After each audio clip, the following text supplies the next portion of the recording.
Hi, everybody. Welcome to the Morning Muffin Show, your morning carbo load of real estate. I'm the host, Jennifer Codis. With me today is Lisa Wichmann and Sarah Benson. Good morning, everybody. How are you? Hope you're having a great morning, as we are. Today, we have a special guest.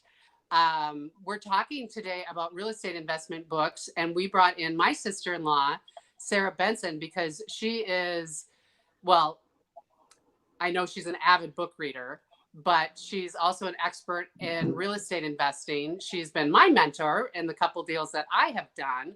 But Sarah owns 21 rental properties. And we said you've done about 20 rehabs, different buildings, whether it's single family home, multifamily. She's working on a commercial deal right now. And she's also the facilitator of the Wire Group, which is Women in Real Estate for the Minnesota Real Estate Investors Association. And she can tell us a little bit more about that. But today we're going to be talking about our favorite books. So Sarah, welcome to our Morning Muffin Show. Welcome. Thank you so much for having me, Jen and Lisa. I am so pleased to be with you today. I love the topic of real estate, and I love even more the topic of real estate investing to help people create a financially healthy and secure future for themselves. It's why I host the Wire Group and bring women of all experience levels together every month so that we can learn from each other and enhance our knowledge base. And networking really is the number one thing that you are going to be able to do to be successful in real estate investing. It is absolutely key. So I'm so pleased to be here today. Thank you. Thank you. It looks like on the topic of our favorite investment books, it looks like you're standing in front of a pretty loaded bookshelf. Yes, I just finished my reorganization of my home office because I realized that we're gonna be in our home offices for a while, and I want mine to be cozy and welcoming. So I have not all of my favorite books, but some of my favorite books back there. But this one is the one that I wanted to talk about today. I'm so glad you want to talk about it. It's like one of my absolutely favorite books, only because it's so readable. Well, for people who might not have seen that, it's called Never Split the Difference by Chris Here, Voss. I will pull it up just a moment here. I'm going to share my screen with you guys here. I think we should start with yours, Jen, because that's typically the first book that everybody reads who gets into real estate investing. Oh, okay. So here it is. Let me go back to. Okay, right. Okay, so we'll start with mine. Rich Dad, Poor Dad. This is the quintessential book, essentially, about real estate investment. And the reason why I say it is because it literally starts in childhood. And so this is a great place to start where in our society, we are grown up to either go away, go to college, get a good job, get good benefits, and then you're like under the thumb of an employer your whole life and in debt, right? And then what he does is in this book, he flips it on its head and he said, well, my best friend growing up, his dad was a business owner. I don't even think he graduated high school. And he has more wealth than my father ever will. And I think his dad taught at a university or something like that. But it's been a while since I've read it, but every time I think about it, I think about wholesaling, I think about flipping houses, I think about real estate. It is a great investment. Great investment. I did a road trip last year with my son looking at colleges, and I think this book had such an impact on so many people that I made him listen to it on the way on our road trip. So Louise had to listen to it. Mm-hmm. Well, I like to use it with my own son too. Yeah. It's just, it gives you, he didn't like a lot of pieces of it because of just the way he is. but he took away the message. The Yeah. message being buy some property and don't rely on other people for your Well, future. yeah, Sarah owning several rental properties. I always try to tell women my story about how, I have, for example, this one condo. It's located in Uptown, very hip, very great for your 20s, 30s, walkable. And this condo will be completely paid off by renters by the time my son graduates high school, and he'll be able to use it if he wants to go to the U for, free housing, or he could rent it out for income, or he could sell it and use the profits to go out of state. And I don't have to worry about his 529 on the market, either, fueling guns, fueling private prisons, or big oil. I know that I got this real estate that investment for him that I can feel really good and really secure as a mother, giving him something extremely wholesome. I think that's so great. So great. Mm-hmm. Okay, so my book that I wanted to well, Sarah, what's your opinion? When did you first read Rich Dad Poor Dad? I read it probably 20, 30 years ago.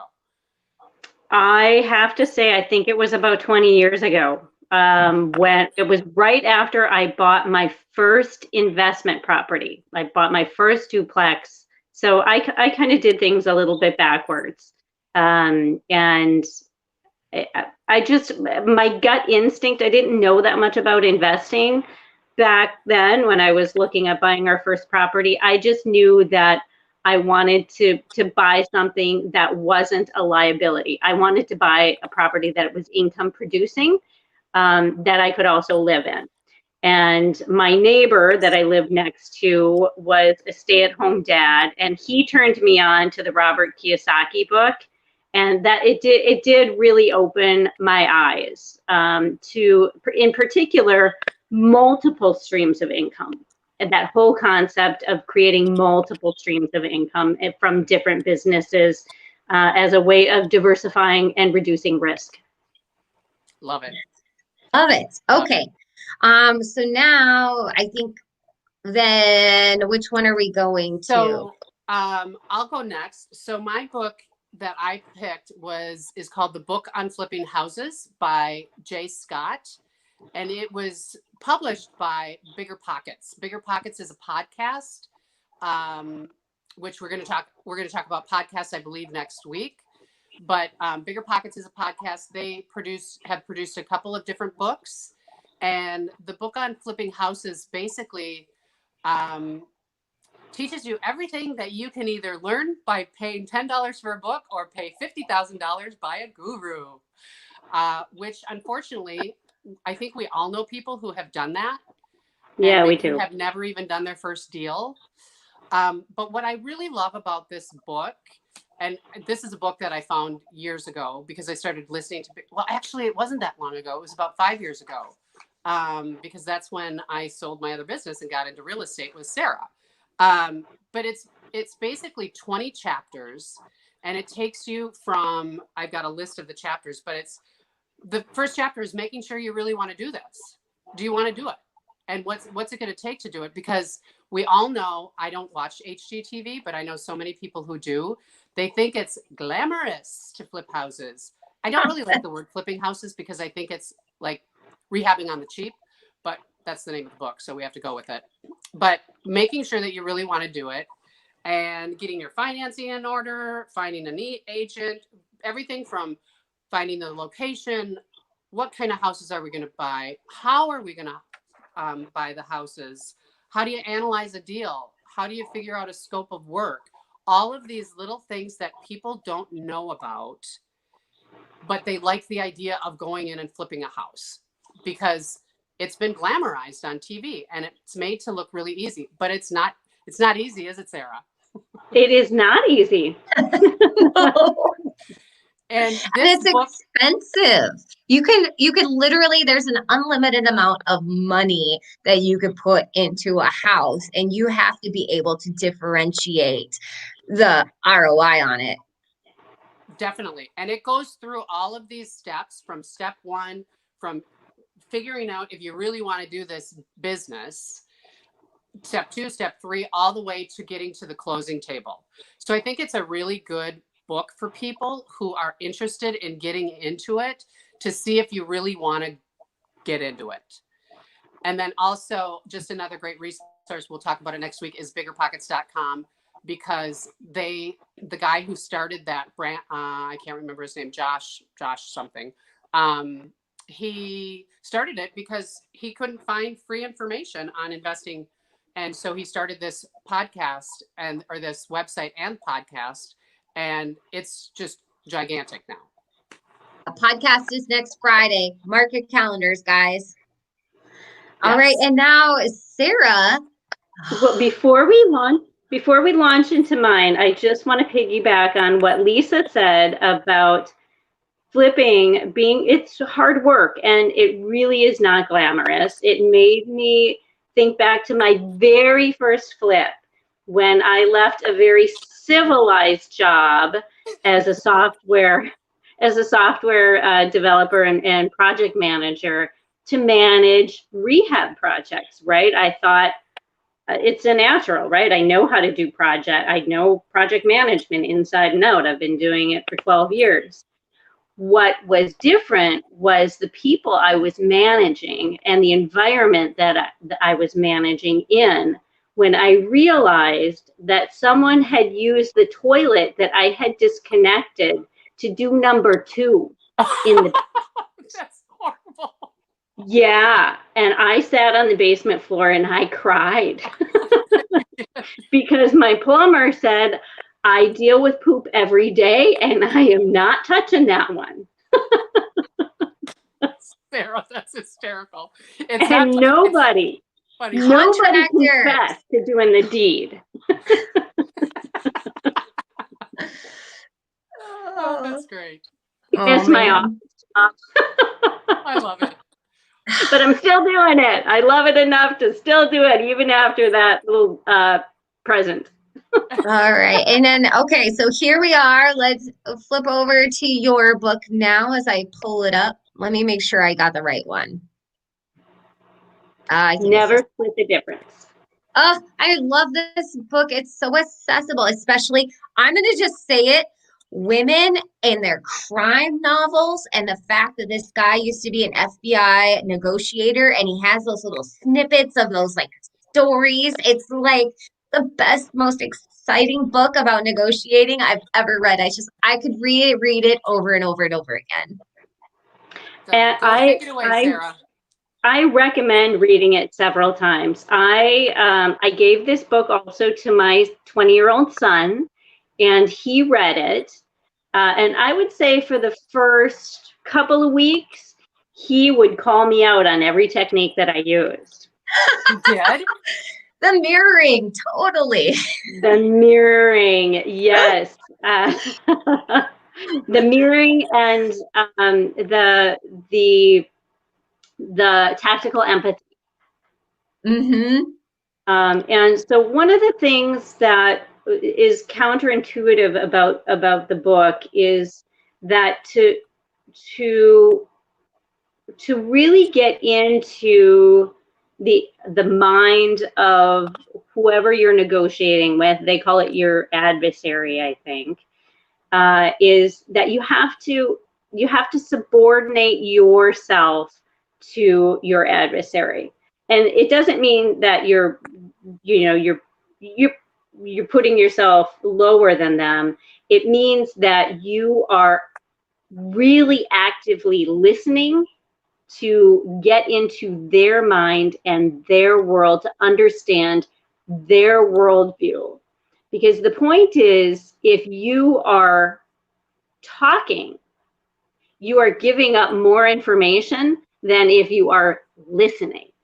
Mm-hmm. Definitely. And one of the first tips I give all of my mentees is to call them like Mr. Anderson or Mrs. Britt, or I always tell them, give them a proper title when you address them every single time you address them. It's so important. What do you see in people's reactions when you do that? Because I'm sure you've tested out both. I love it. Women don't like it as much as men. And men always giggle like I am flirting with them. And it instantly at the moment I hear that giggle, I think to myself, I just won. I love it. That is a great tip. Yeah, absolutely. Like So, it's an easy in. Go ahead. Sorry. So mirroring is, and let's. Do you guys remember some of the tips on mirroring? It's pretty simple, and it does feel awkward the first few times that you're doing it. But simply repeating back the last few words, 1 to 5 words that they have repeated to solicit more information. So as you do if we were doing that, oh, I'm sorry. You would say solicit more information. Mm-hmm. Or tell me more about this. I do that all the time. Tell me more about this. And I do it with my clients as well when they're being they really the thing is they want to do it something for the principle of something, right? That's always like the underlying reason for the principle of it. And I'm like, tell me more about it. Tell me more about this principle. Yeah. Right. Mm-hmm. Right. And the one comment, so it's asking open-ended questions to really get them to open up, with the exception of why. You're supposed to be very careful of why, because it puts people slightly on the defensive. So if you do have to ask a why question, reframe it like, what makes you say that? Mm-hmm. Or what so what's in the that, house? Yeah, how or why? Or avoid why. Reframe it in terms of other questions. Mm-hmm. And it really, this works. Thank God my son hasn't read this book in 6 months, because he's now forgotten. He's not practicing the techniques yet. He's not. He has not reread the book to keep it very fresh in his mind. Which I wanted him to know. I wanted him to have those skills and that knowledge, but I want to be able to use it against him as well at the same time. Yeah. I use it all the time when my son is 4 and he tells stories. And so all I say is the last word he says, and then I say, and then what? And we just create this story. It just goes and goes and goes forever. And I love it. It makes car rides the best car rides ever. Oh, that's fabulous. I wish I had that technique when he was 4. I know, that would have been good. Huh? Anyway, it is getting long today. Sarah, thank you so much for coming on here. I can't wait to actually, once this COVID thing is all over and done with, be able to have people in-house again. Will be great. I'm looking forward to it. Thank you so much for having me. And for those of you who would love to join our Wire group, we meet every Thursday, every 4th Thursday of the month at 7 o'clock. And for the time being, it's all virtual. So Lisa, is there any cost associated with that? Well, if you're not a MinRIA member, it is $20. If you're a MinRIA member, it's free. But I'm more than happy to give you 1 or 2 freebies to attend and see if you like it. I love that. It's very educational. It's very educational. Sarah's a very good facilitator and brings in some really awesome guests. And people are very generous with their knowledge. It is an incredibly fantastic group of women. Well, we hope to have you back. I look forward to it. Thanks so much, you guys. Take care. Have a great day, everyone.